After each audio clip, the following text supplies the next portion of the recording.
my mask. Poop. I was going to wear my mask again. I lost it. It's sitting right here. Hey, everyone. Got to put my mask on again, and it should be sitting right here. Oh, here it is. Here's my mask. I keep my mask right here in the stick them up. I keep my mask right up here. I have a couple of them.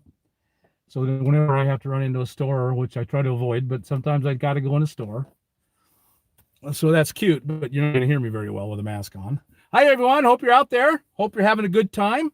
That life is good for you. I'm still in Nevada, where it's been hot, really, really, really hot. And I'm in Pahrump. I think I've told you that before.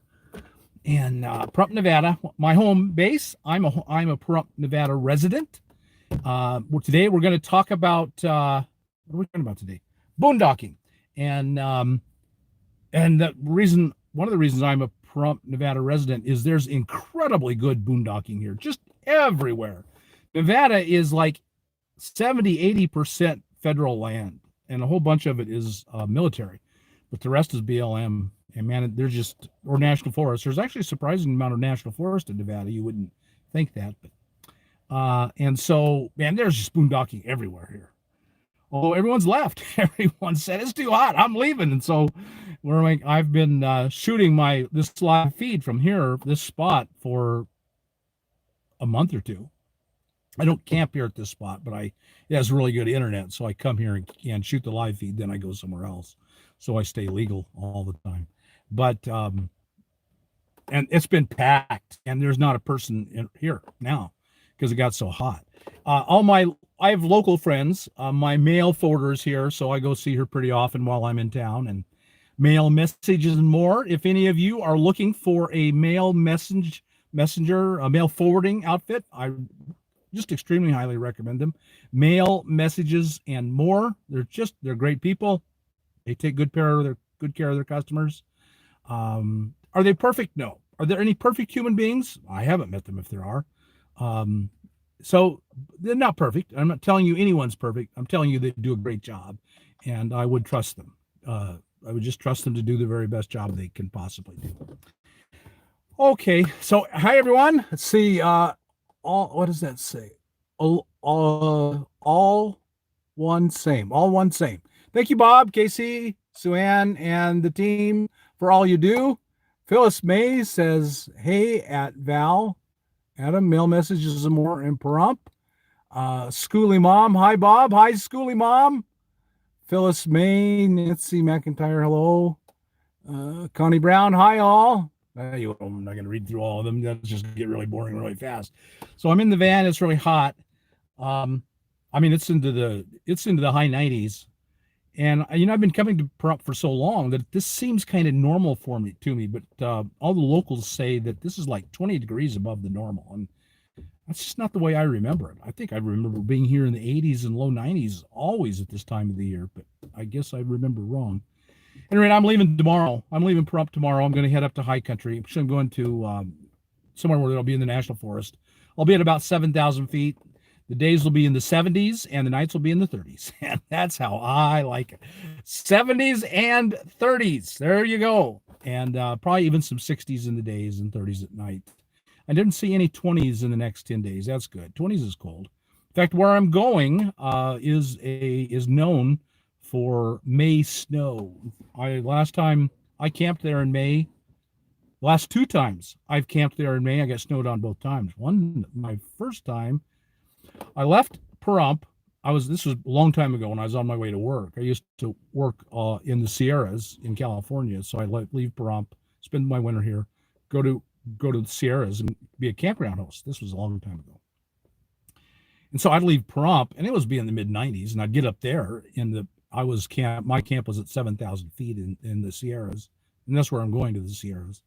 And I'd leave here it'd be 95, and I'd pull up there and there'd be a foot of snow. I'd drive in and they'd just dump snow on me. So I wouldn't be surprised if I saw snow if I'm in the Sierras for the next couple of weeks. I'd kind of expect it. So I guess I'm just blithering on. Okay, let's do announcements. I'm going to do announcements on this computer.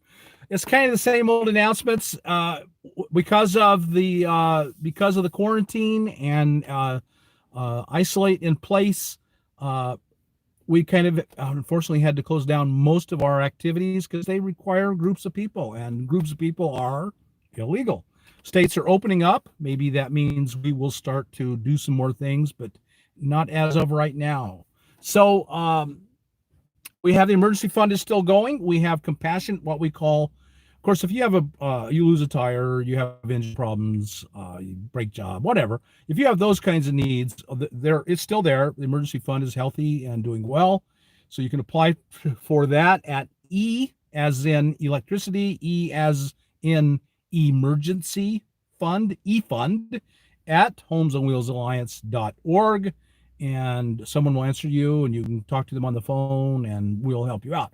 But for what's going on with the pandemic, we are doing Compassion Awards, and that is just an award for food and money. I mean, if we're counting on work and it's falling through and you don't know what you're going to do to get by, we do have Compassion Awards for the pandemic going on now. Again, eFunds, E as in elephant, funds, at homesandwheelsalliance.org. It's eFund, no S. Oh, no S. eFund, no S.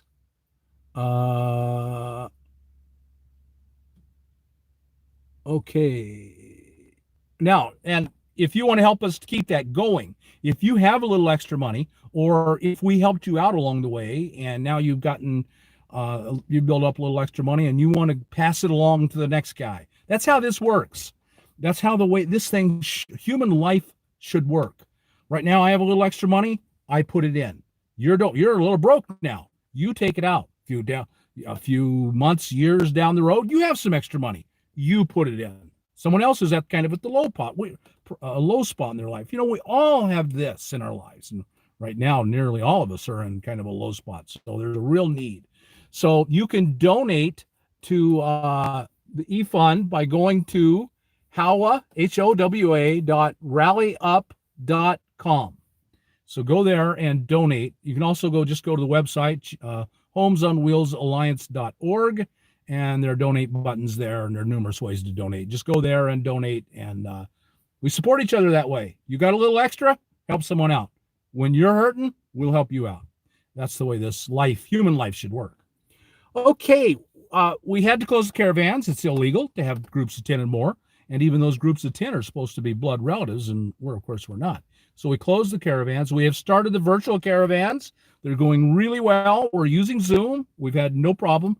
Homes and Wheels Alliance has been using Zoom for a very long time. We're very pleased with Zoom. It's a great tool, great instrument. We've had no problem using Zoom for the virtual caravan.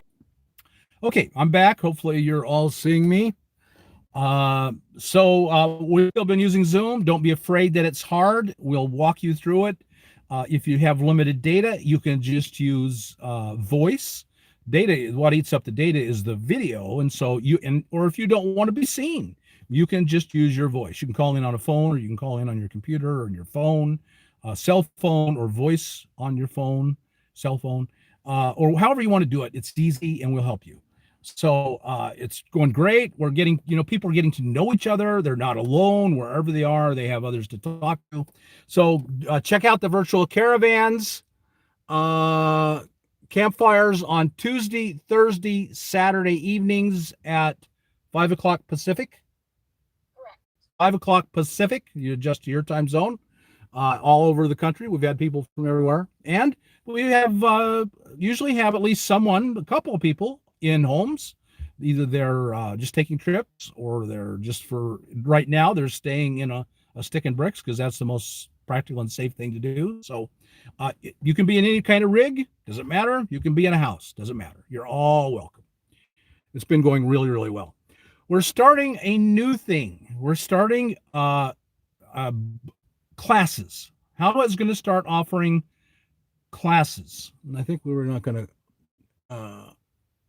we also have women's coffees on Sunday mornings. We have a women's only caravan on Sunday mornings. What time is that? 9 o'clock. 9 o'clock. 9 o'clock Pacific. Sunday morning is women's only. We have coffees for everybody on male and female on Wednesday mornings and women's coffees on Sunday mornings. This Saturday, May 2nd at 9 a.m., we're going to start our first Hawa class. I'd like to see this expand and become kind of a teaching class online. Because I've always wanted to do mentoring, and there's always been a problem, and there are numerous problems with establishing mentoring. We don't do any vetting. We don't know anybody. But we are thinking now that kind of doing these classes, finding experts in different areas and having them do a class, that'd be like half an hour presentation, then just half an hour of questions and answers, and you can get, you're talking to a real human being about real problems. And this first one is Boondocking, and that is at Saturday, May 2nd at 9 a.m. Saturday, May 2nd at 9 a.m. Pacific time. You got to adjust for your time zone. And you have to RSVP for all of these classes. And you do that at meetup.com/caravans/events. The reason we use meetups is because meetups allows us to control the number of people that come. And we have to do that. I mean, we can't open it up and have 500 people come, because that's not going to be an enjoyable class for anybody. Actually, we're opening it up to quite a large group, but we're real confident. Again, we're using Zoom, and so this should work really, really well. So go to meetup.com/caravans/events. Get information on all the virtual campfires and the morning coffees and the Saturday class. We hope to expand that, and that will become kind of a mentoring program, I'm hoping. On May 13th, we are doing a sweepstakes drawing. That's a little different. Well, I'm out of order. We'll do that.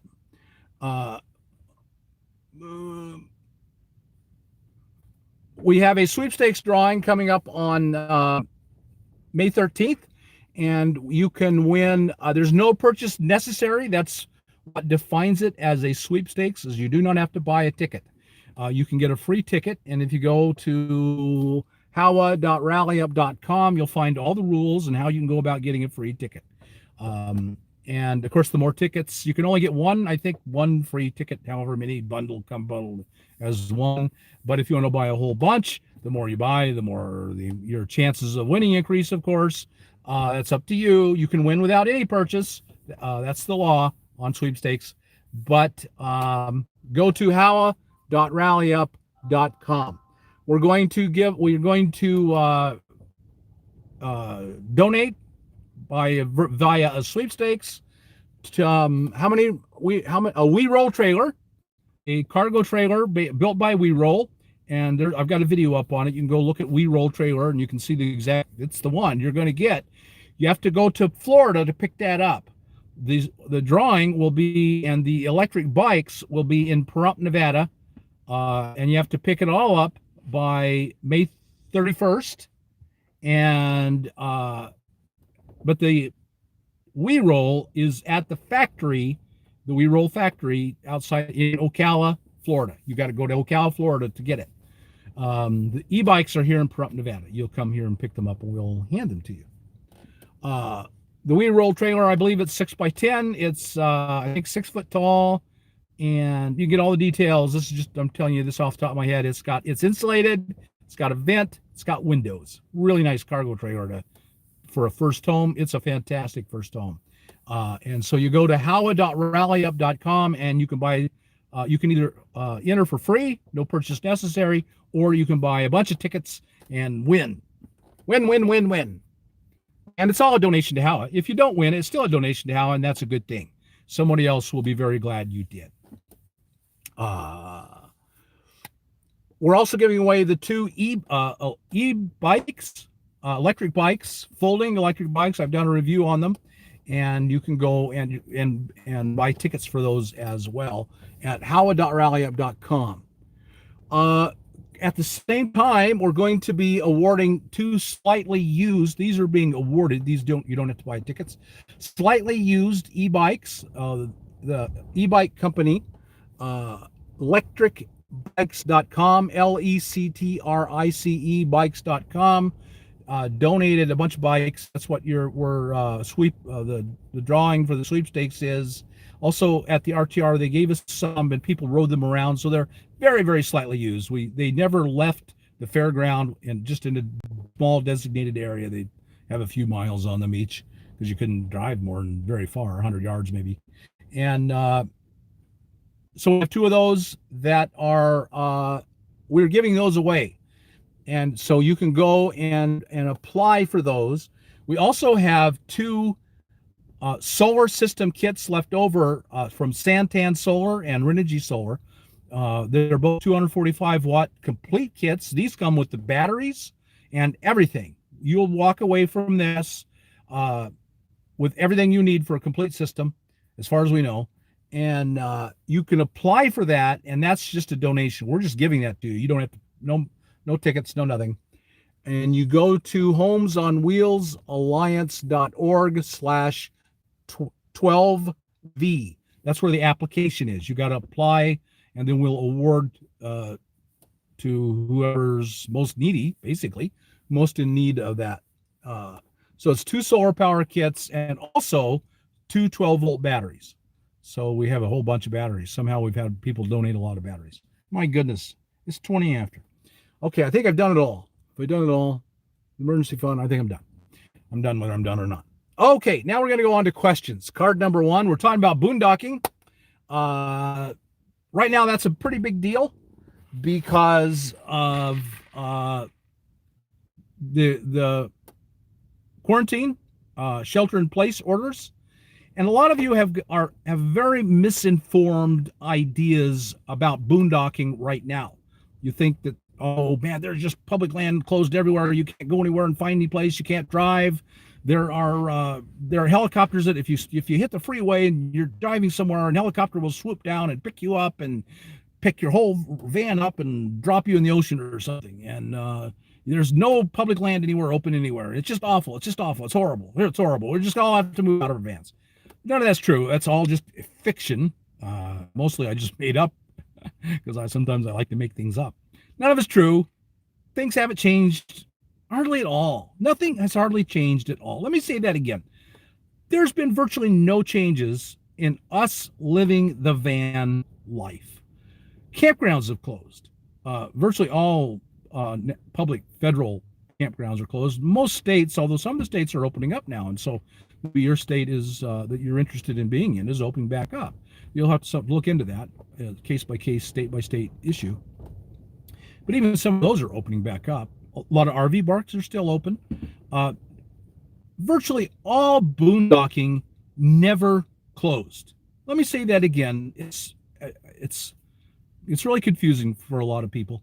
Virtually no boondocking on federal land closed. Almost none. And I'm getting letters, emails, and people are very, very concerned about the Coconino National Forest, that it's just all closed. It's all gone. No more. There's no more camping in the Coconino National Forest, anywhere near Flagstaff, anywhere in the state of Arizona, everywhere in the world. It's all closing up. No. That's not true. Coconino is not closing up. This stuff is so easy to look up and find out for yourself. You don't have to take my word for it. You don't have to be scared or afraid about this stuff. You can go and verify it for yourself. Please do that. Don't listen to crazy YouTubers who are saying crazy things. You don't get an email where one guy just makes these wild things up and saying, see, it happened here, so it must be happening everywhere. It's not true. Okay. Coconino. So people started telling me Coconino was all closing up. There's no more boondocking. There's no more van life. It's all over. See, I told you so, Bob. No. You go to the Coconino National Forest. Type that into a Google search bar. Coconino National Forest. It'll pop up. Go to the main office. Go to the main website. And then the way this always works in nearly all federal land issues is that there will be announcements. Whenever there is a change that impacts the use of the forest or the BLM land, either one, there will be announcements. And so all you have to do, there will be a section on the homepage that says announcements. I should have had that up in front of me on a computer. Um, and so I did this. I went and looked, and everyone's telling me, and they're sending pictures around. See, here's the picture. It's proof. There's no more camping on national forest land.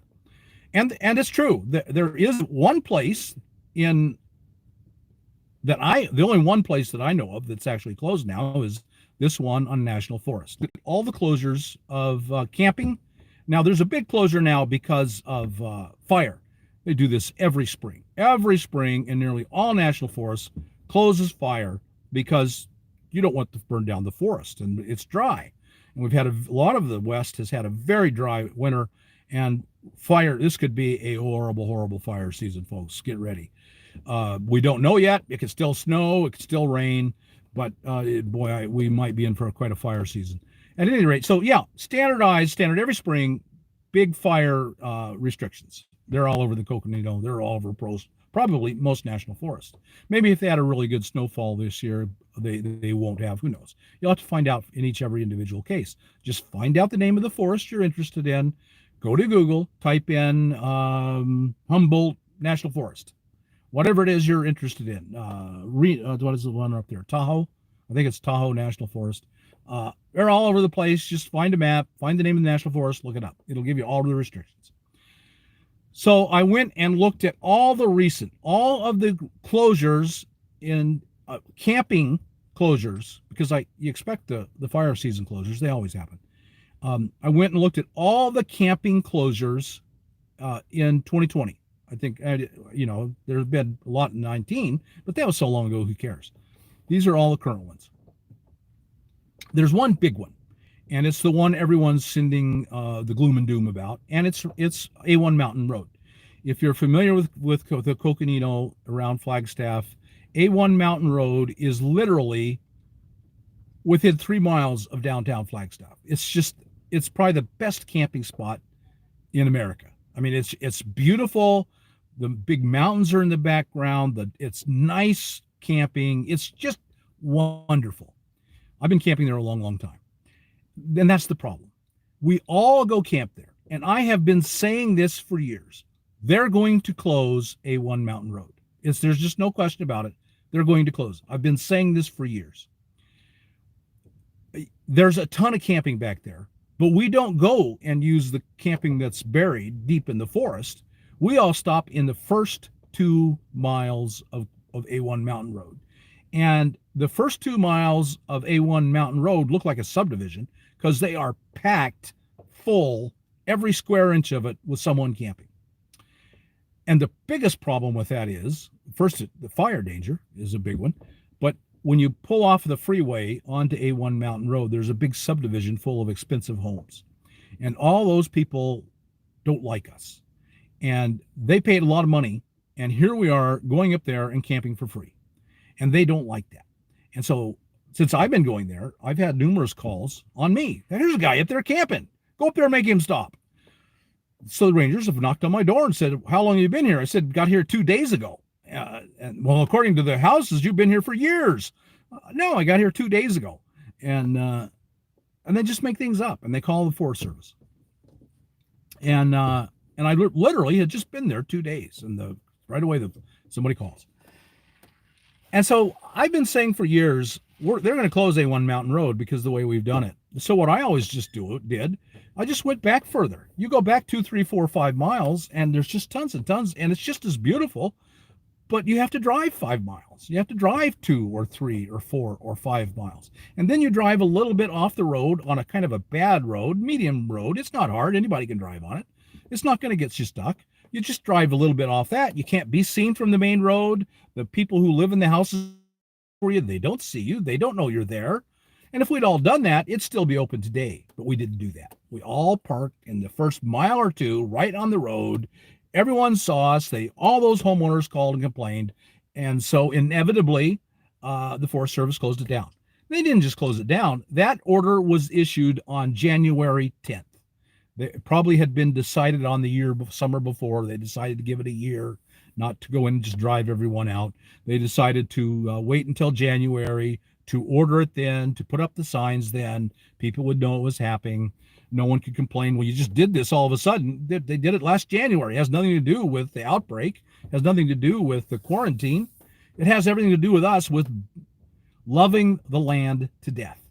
There's no shortage of national forest. It's everywhere. But if we all go in this one little area and all pack right in, then we'll lose that. All those areas will be lost. You do it, we'll lose it. Oh, they won't, and then you'll all be surprised. Look, they're closing the national forests. No, we were stupid and we made them force that area. So at the bottom of the order, and there's always an order whenever they do these things, you can go read it on the website, on every national forest website. And I read the whole order. It's just what I said. Too many people are using it. There's too much risk of fire danger. And at the bottom is a map. They tell you exactly what's closed and exactly what's open. And so it's not in any way circular, but if you put a map, a pin in the middle of downtown Flagstaff, and you drew a circle 3 miles around it. Now this is kind of an oblong. This is not at all a circle. That's how it closed. The area within a very short distance of Flagstaff, Arizona. And I've been saying it for years. I knew it was coming. It comes as no surprise to me. We did it to ourselves. We did the same thing down at Cottonwood and Sedona. We all packed in a few areas, and they just finally got sick of it and closed it. It's going to keep happening as long as we keep doing that. We did it. It's our fault. We deserve it. We did this wrong thing by all packing into a small area and overusing that little tiny area of the forest, and we got what we deserved. They closed it. Now we'll have to go somewhere else. We couldn't control ourselves, so the federal government stepped in and controlled us. It's our own fault. But even then, there's still a ton of camping around Flagstaff. It's like 3 miles. I didn't measure it. I don't know. I'd say no more than 3 to 5 miles at the very most. Do a circle around downtown Flagstaff. It's roughly 5 miles. If you know Flagstaff and the Coconino, you know St. Mary's. It's a big lake. It goes dry most every fall, but it's a big lake, and there's a ton of camping back there. That's all still open. That didn't close because they're not worried about fire, apparently, and it wasn't being overused. We didn't all go down there and pack all into one little tiny area. Now we will. Now that we can't get up in A1 Mountain, we'll all go down to Lake Mary area and pack it full, and then next year or 2 years from now, they'll close it too, because we'll bring it on ourselves. Our bad behavior will cause them to close it. Don't act bad. They won't close it. It's just that simple. There's tons and tons of camping within 20 miles of Flagstaff, within 20 miles of Williams, within 20 miles of the Grand Canyon National Park. There's tons of camping. It's no limit. But if we all go and go to one place, we will lose that place. It's inevitable. So just don't do that. Don't bring it on yourself. Okay. To the best of my knowledge, I am not aware of any closures caused by this thing other than campgrounds. They're closing the campgrounds. I imagine, I don't know if they'll open them or not. We'll see. So don't worry. Don't spread misinformation. Don't spread fear. Go look it up and find it out for yourself. It's not hard. Type in the name of the National Forest. Go to the website. Look for closures. There will be a public announcement. They don't do this stuff and keep it secret. There'll be a public announcement. There'll be a public announcement about how it affected camping, about fires, about developed recreation areas, about day use, about trailheads, and it's always changing. There's always new regs coming in and out. Just go look them all up. Okay, I'm done. Penelope Knight says Governor Inslee is opening state parks and state public lands. He's the governor of Washington. I actually sent him money. He ran for president. I sent him money. He is a guy, the real deal about climate change. He will make, if he had, and I sent him $100 because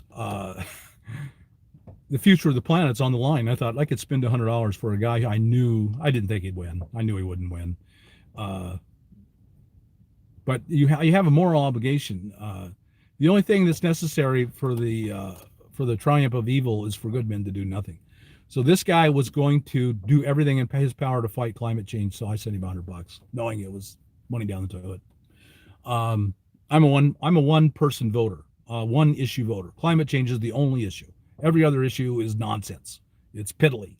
crap, other than climate change. Climate change is going to kill millions, kill billions. That's an issue to worry about. Okay, so Governor Inslee is the governor of Washington. He's talking about opening up state parks and some state public land. Boy, the state parks and the state campgrounds in Washington are fantastic. If you haven't camped there, it's really something to consider, and really fantastic. Very reasonably priced too. But right now they're all closed, and who knows what will happen. But only for day use in May. It's for exercise only and for locals. Right now, those things, I think they're saying you can't. If you're not a state resident, you can't go there. So if you get questions about each state, all have different stipulations. Yes, very good point. Thank you, Penelope. You got to go to each state and find the rules, what they're saying and what they're saying right now, and be aware that it may be saying something very different in 2 weeks. Let's see how it and all on elite. Let's see how it goes basis. Of course, Washington had the first and one of the worst outbreaks. Now it's been paled in by comparison to other places, but they acted quickly and wisely. And the reason they got it under control is because he acted quickly and decisively and shut it down. And so I think they've got it under pretty good control. Yeah, and so her point is very good. If you're interested in any place, just do a Google search before and find out where they stand. It's changing all the time. And nearly everything you're going to hear on the internet about these places are lies. Well, they're not lies. People aren't lying. They're too lazy to go find out the truth. And that's the truth. That's the way it is. People are too lazy, or maybe they just don't understand how. It's really not that hard to find the truth on the internet. If you go to a government website and it lists, you can go and look up the order and read the order for yourself. So do that.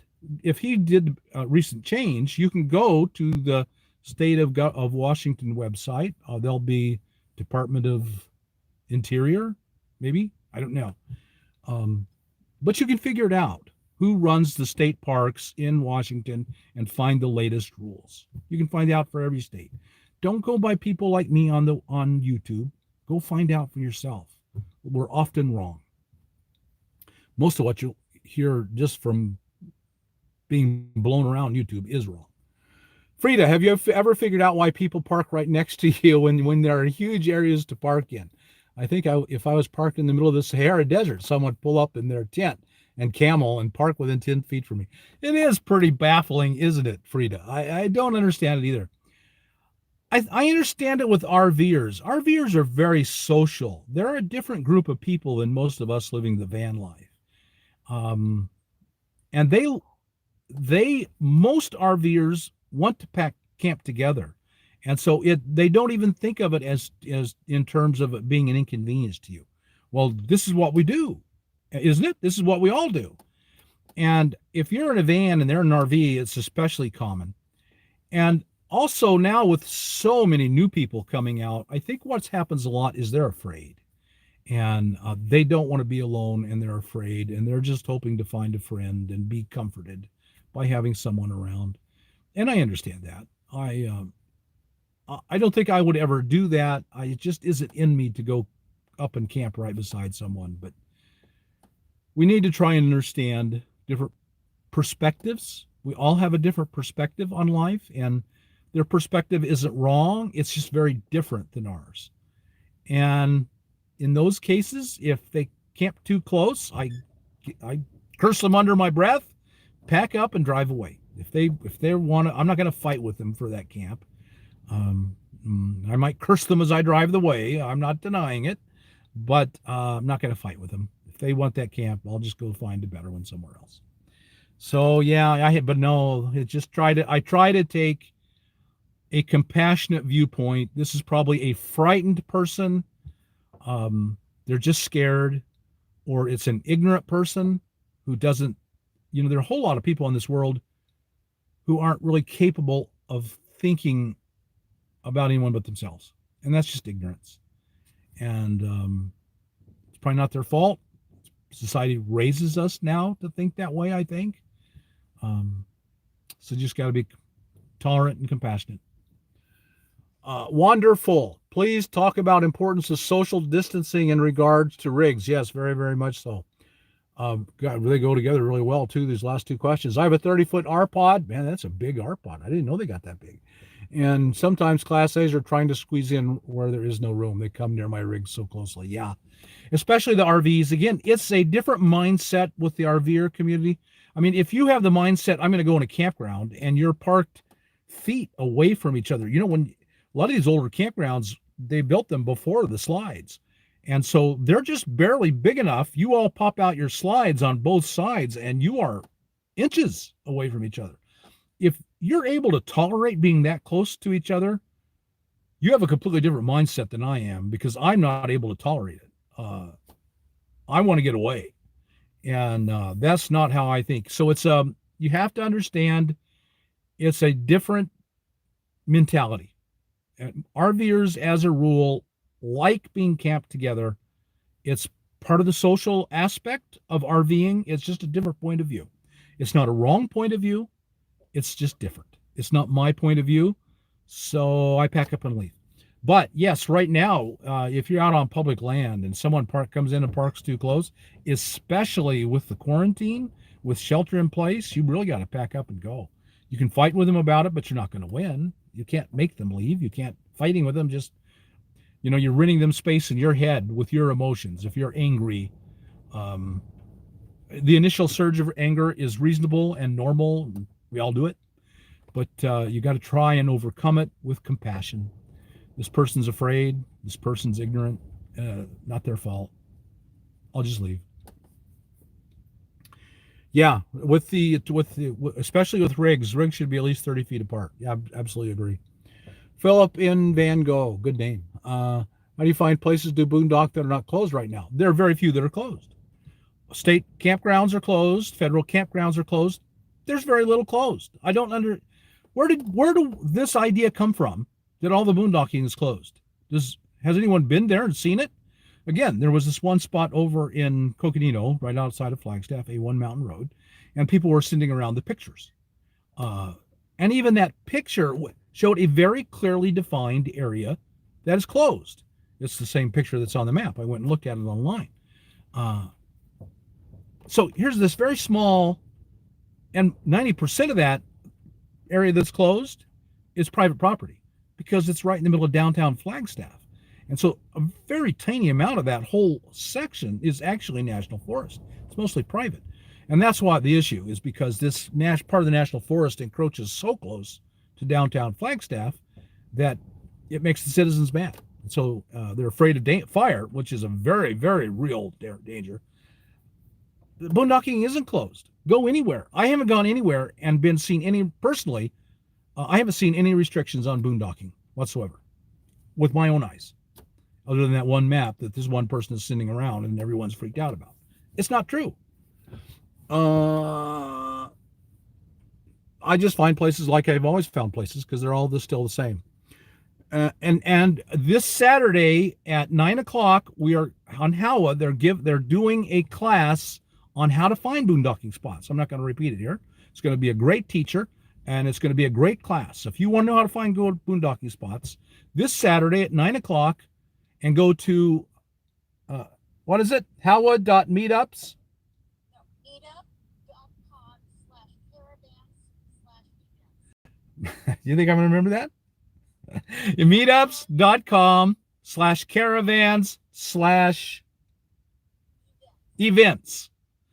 Meetups.com/caravans/events. You go there and sign up for the class, and we're going to have a class and teach you how to find boondocking spots. It'll be a great class, great teacher. Kathy Formosa, I'd like to know what your top 3 lessons, discoveries, aha moments have been in regards to making your boondocking lifestyle a joy rather than making it feel like work finding places. I guess the top three lessons, discoveries. First, that if I go someplace and I don't know where I'm going, I've never been there before, I'm inevitably going to find someplace.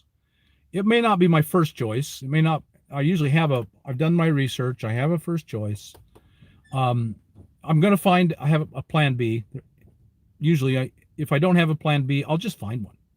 I'm going to find someplace I can camp. Worst comes to worst, I'll camp in town and look again tomorrow morning. I do try not to get too late to have to search and find a campsite, because then I run the risk of getting dark, and man, finding a campsite's in the dark. That's an aha right there. Don't ever try and find a campsite in the dark. You just can't see. You just can't see off the road. In the desert, there's all this brush. It's usually I forgot the name of this stuff that I've been talking about for. It's not good. It's not good. Creosote. Usually the creosote bushes grow up right along the road, and you can't see beyond them. Your headlights, all you see is the creosote right along the bush. And in the national forest, it's the same, except it's trees and not creosote. You can't see off the road. Don't try and find a campsite at night. That was a big aha moment. Make sure you have plenty of room, that you're camped before dark. You'll never find one. Don't return home after dark. I might have driven to this campsite 100 times, and I cannot find it in the dark. I have returned to a campsite and in the dark and couldn't find it, and just had to pull over and stop. It was the desert, so I could just pull over and stop anywhere because it's all open. But and then the next morning I was probably 100 yards from my camp, but I could not find it in the dark. So that's a big one. First, that there's almost always going to be a site, and if not, I'll find a plan B. If not, I'll just find someplace and then look again in the morning. Number 2 is don't try and find a camp in the dark. I would say number 3 is freecampsites.net. That's going to be a great place for information about internet, because I want to have internet wherever I go. I might do without it for a day, but I'm not going to do without it for very long. And so freecampsites.net will give you information about cell signal in that area. So if I know that over here there's great camping with internet, then I will look everywhere around so I can be alone, because I always want to be alone if I can be. And then I know I've got a plan B. Freecampsites.net is a great plan B, and also tells me a lot about the internet. I've also learned that so this will be number 4. I think that was number 3. I'll throw in a bonus. If you're on a major state highway like 89 in Arizona, or 95 in Nevada, or 119 goes from Mexico to Canada. I don't think it makes quite to Canada. It meanders around a lot. But nearly the whole way in 119, unless it's just really the middle of nowhere, it's like the freeway. The big cell phone providers bring in internet for emergencies, even if there are not a lot of people. I'll throw in another bonus. Number 5. This will be 5. Along the freeway, keep your phone handy. Be able to have something you can touch and just bring it up long enough to see how your cell reception is. In the desert, as you drive along, you'll see the signal getting stronger. You're coming up on a tower, and then it'll hit 5, and then it'll start getting progressively weaker. Well, if you're watching for a campsite, especially this is true in the desert, all you got to find is an off-ramp with a road that goes out into the middle of nowhere.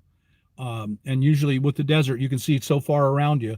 If there's a road an off-ramp that goes off in the middle of nowhere, and there's a tower and you got a good signal, you can almost certainly go up there and find a place to camp. And I've used that in the desert lots and lots and lots of times. Now, the one major exception will be if it's a military reservation, but most military, and they're huge. I mean, you might find military reservations that are 100 miles long and 100 miles deep. But those are well marked on your map. You should always look at your map first. Don't just depend on GPS. This is number 6. Well, I'm really whipping them out here, aren't I?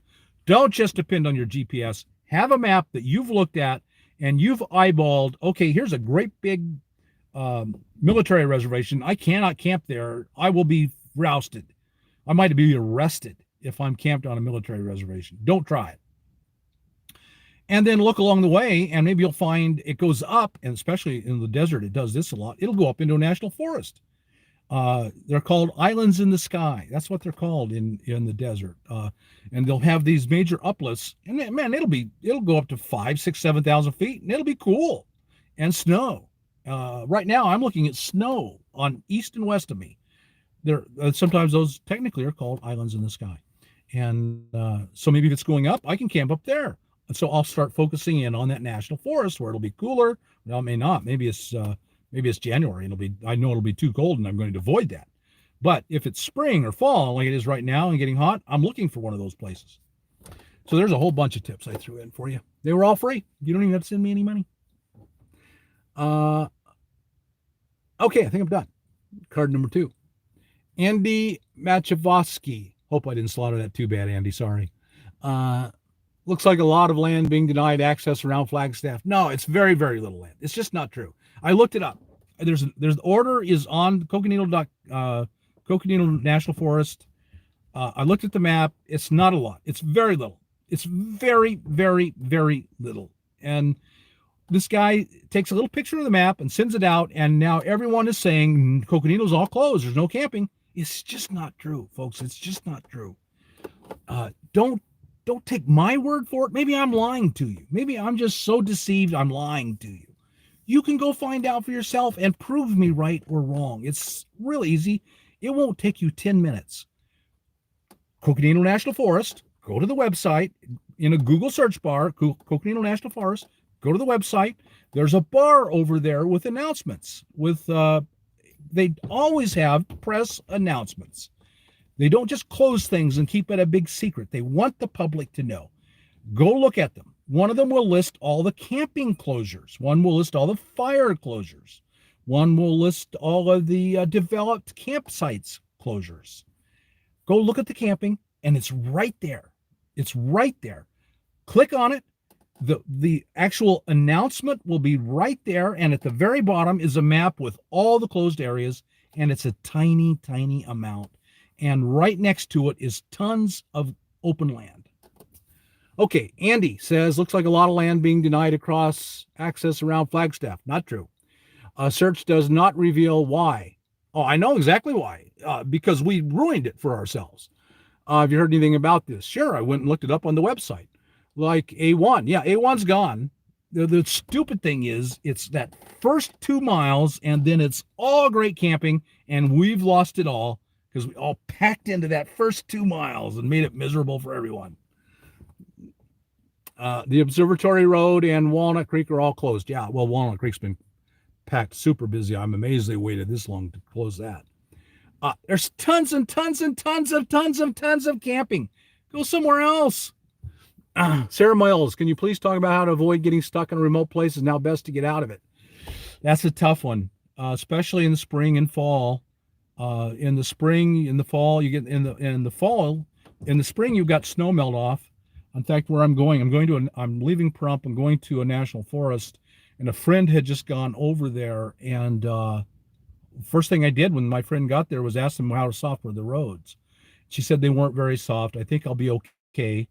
And I'll go in slowly, and I will go in very slowly and watch, and I'll park and get out and walk along and get a feel for it. Is it soft? Am I going to sink right in? One thing I always do is I will put my front wheels into it, and then I'll back out a little ways, because while my back wheels are still on something firm, and if my front wheels drop too much, I know my back wheels will too, and then I'm going to be stuck. So remember your drive wheels, keep them on something hard while you check out the front wheels. If the front wheels drop down into sand or mud, your back wheels will too, and then you're very likely to get stuck. So first, if you do get stuck, so just be really aware that in the spring and the fall, because we get a lot of rain in late fall, and so mud and sand will be bad. In the desert, sand is always a problem everywhere. That's not really true. There's actually not much sand in the desert that will get you stuck, but you never know when there's just all of a sudden it'll be sand that'll get you stuck. So you always got to treat it all like you can get stuck. So steps if you get stuck. Number 1, air down your tires. That's just so important. Carry a compressor. Number 2 is carry a compressor to answer number 1. Part of number 1 is always carry a compressor. Air your tires down probably to 20 pounds. You can almost always get away with 20 pounds, even if you're a heavy van. And that extra flat curve, very slowly try to back out. That's number 1. Air down, always. Air down, number 1. Number 2, carry, they have a name, and I never can remember what it is. I carry some. Well, the brand name of mine is tow truck, emergency tow truck. But Yeah, I bought mine off Amazon, and they're better. These are really, really cheap. These are $30. A good quality set is going to be $200, but they'll support the weight of your van. It's a really the high quality ones. Recovery boards, that's not it, but it's closer. That what we're doing now is technically called recovery.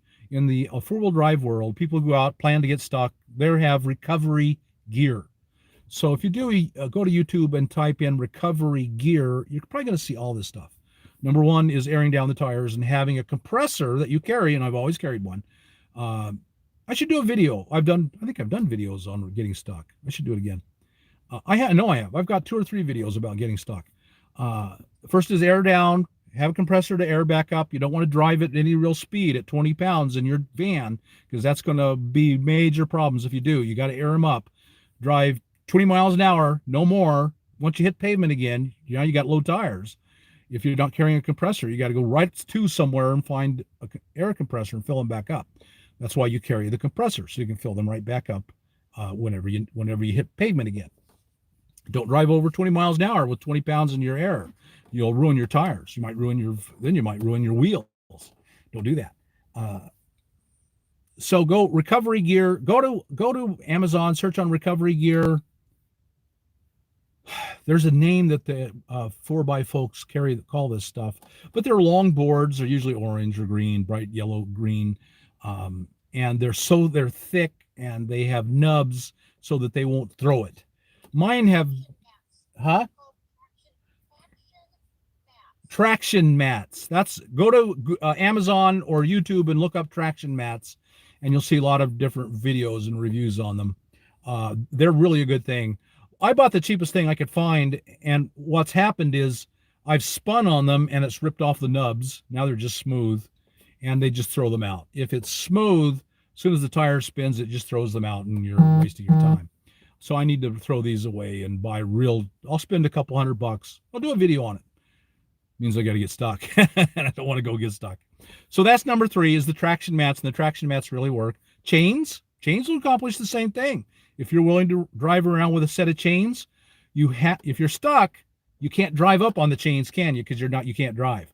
It has to be chains that you can put on without moving the vehicle. And so carry a set of chains, and that'll get you out too. They're kind of heavy and they're awkward, and who likes putting on chains?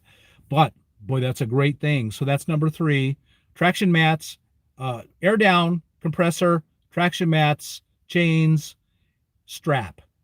Carry a strap. I've got 90 feet of strap with me.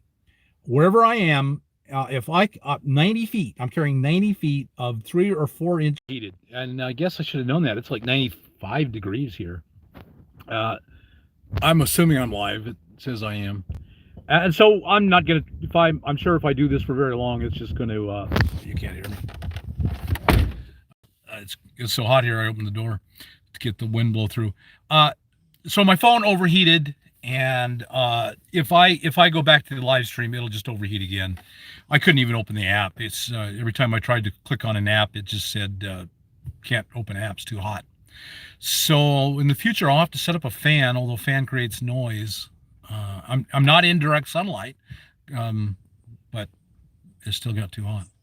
So thanks all for watching the video, and hope you got something out of it. Sorry I had to end. It ended so suddenly and weirdly there.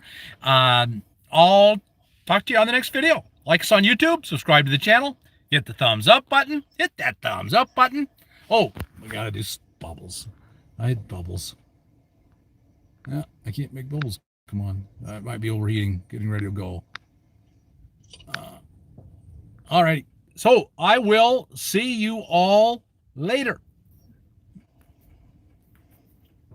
I can't make it close. She's acting sick. Came back on, but she's not working right. I don't think I can make it close till it overheats again. And I can't get it to close. Well, let's put it in there so I'm not shaking it around like that. I can overheat sooner. Take the finger off in front of the camera. Let's see. How can I make it close? Oh,